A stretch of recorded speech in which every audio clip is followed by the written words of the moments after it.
Hello, my book and wax friends. Welcome to my channel. I am Amber. Welcome if you're new. So glad to have you guys here with me in my 5-star predictions for the first quarter of 2026. Still crazy to think we're in 2026. So this is January to March's predictions, even though we're at the end of January. I wanted to get this video out to you guys, and hopefully it'll get out in January. It might be February, but I did put together this list at the beginning of January, so this includes reads I may have read already in January. So these are books that I feel like will be 5 stars. I don't know if I'll be right. Last quarter, if you watched my wrap up for the 4th quarter of 2025, I had a record in how many 5 stars I did end up having. So pat myself on the back for that. Definitely go watch that video. I'll have it linked at the end for you guys. But let's jump into the ones that I think will make the 5-star feels list for the first quarter of the year. The first one I have, this was on my list for the 4th quarter, didn't get around to reading it, so I am bumping it to the first quarter of 2026. That is Town of Shadows by Jessica Scarlett. This is a fantasy, a historical fantasy. It takes place in London during the late 1800s. And this one, I just feel like it has all the vibes that I'm looking for in regards to books. It's about a girl named, I think her name is Dorothy. Yeah, 18-year-old Dorothy St. James. She hides because she has uncontrollable magic. Her father ends up getting kidnapped, I know. And she kind of has to team up with someone who's kind of like a rival, or she doesn't like him very much. And they have to solve the mystery of trying to find her father, that sort of thing. So it seems like it'll be really good. Town of Shadows.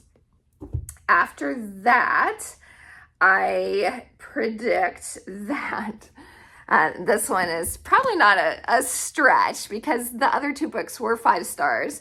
And that is Hero of Ages by Brandon Sanderson. This is the 3rd book in the Mistborn saga, the first era of Mistborn. And as I said, the first 2 books ended up being 5 stars. So I am ready to be emotionally devastated. I think I'm planning on reading this one in February. But I'm very nervous about it. So this is a fantasy world. It takes place in this world where people's magical abilities are tied to metals. And in the first book, there's like a heist situation, found family trying to overthrow the government. And you're following a young girl named Vin, who finds out she's a Mistborn, meaning that she can use all the metals to use magic in the various way each metal does. So anyway, Hero of Ages, I think, will be 5 stars. Then after that, I feel like this cozy fantasy will be 5 stars for me, and that is Violet Thistlewaite is Not a Villain Anymore. So this is about a girl named Violet Thistlewaite, who was a villain at one point in time. She worked for an evil sorcerer who ends up getting defeated at the beginning of the book. And then she has to decide, she's kind of given a second chance by those that defeated him, and decides that she doesn't want to be a villain anymore, and her whole journey. So let's hope that's a 5 stars. I've been digging cozy fantasy, although it can be hit and miss for me, but I'm feeling like this one will be a 5 stars. So we'll see if my prediction is right. After that one, I put Beyond the Filigree Wall. This is by Melissa Wright on my 5-star predictions. And this is about a girl, let me see, I have the synopsis right here, a quick synopsis if I can get to it.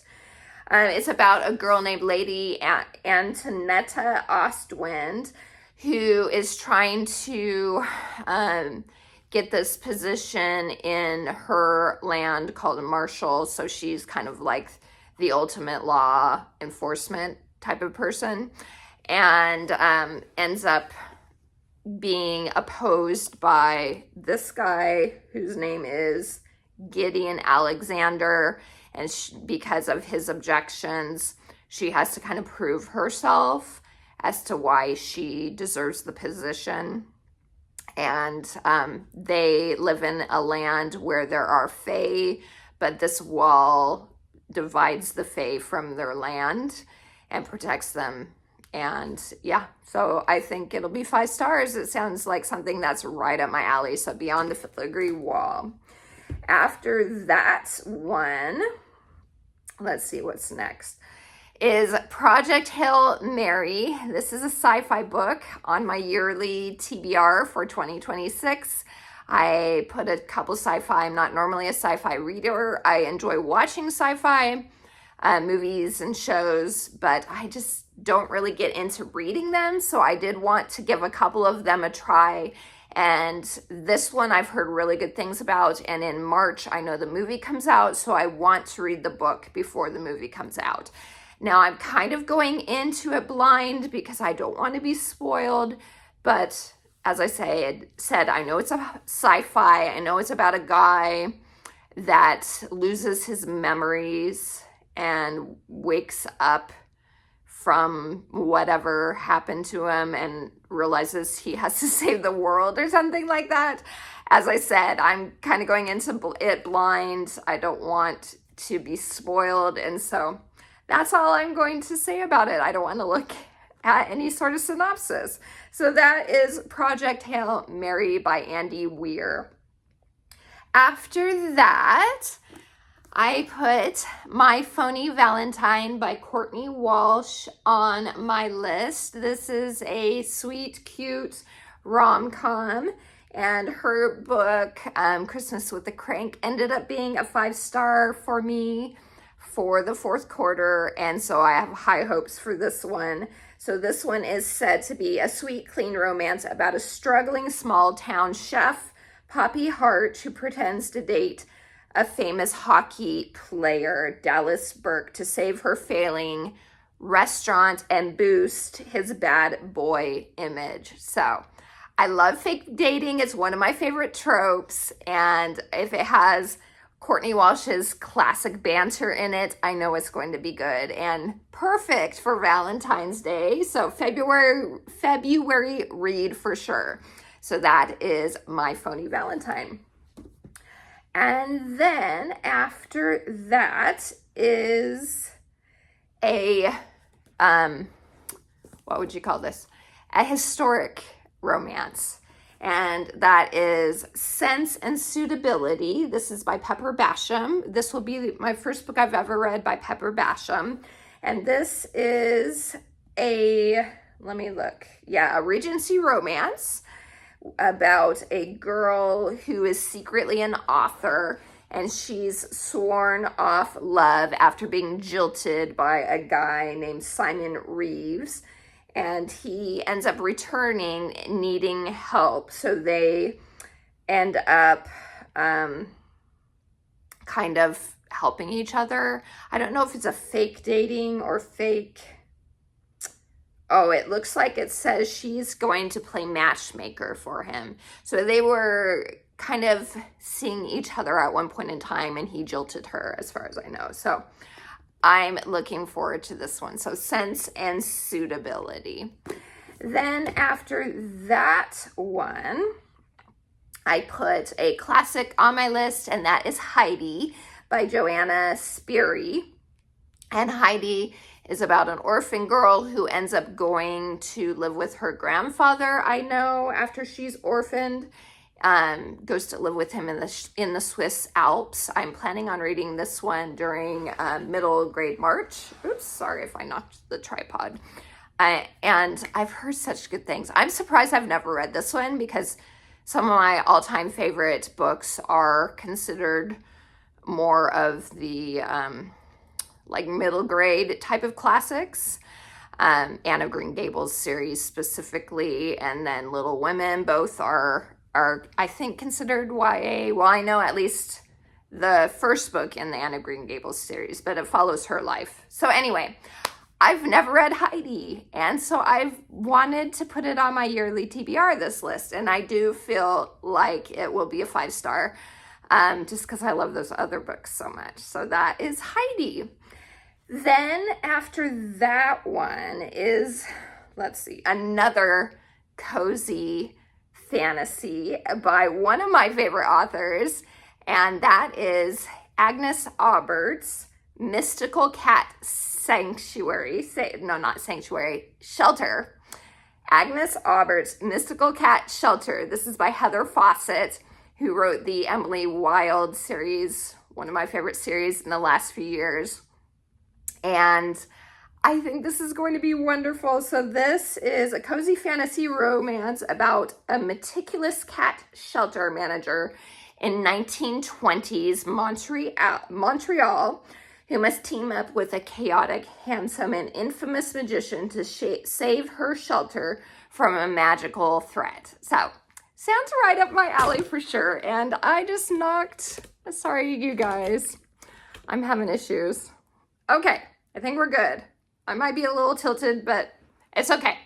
And so that one for sure gives me those 5-star feels.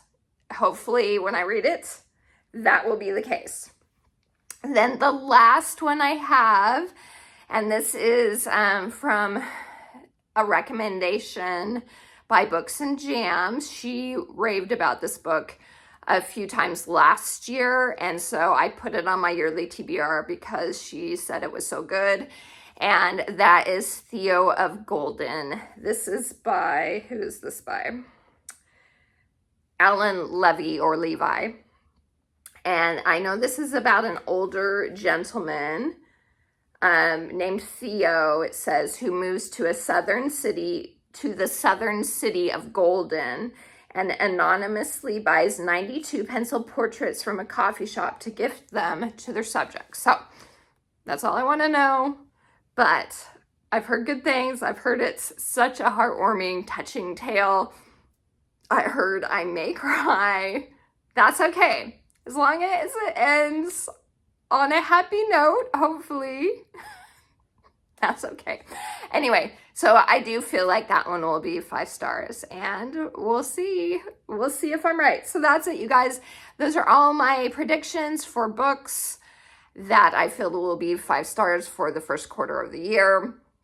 Let me know if you've read any of these. Let me know what are priorities for you during the first quarter, if you're a seasonal type of reader or not. I'd love to know all those things down in the comments. I appreciate all of you. Please like and subscribe for more book and home fragrance content. And until next time, take care. TTFN. Ta-ta for now.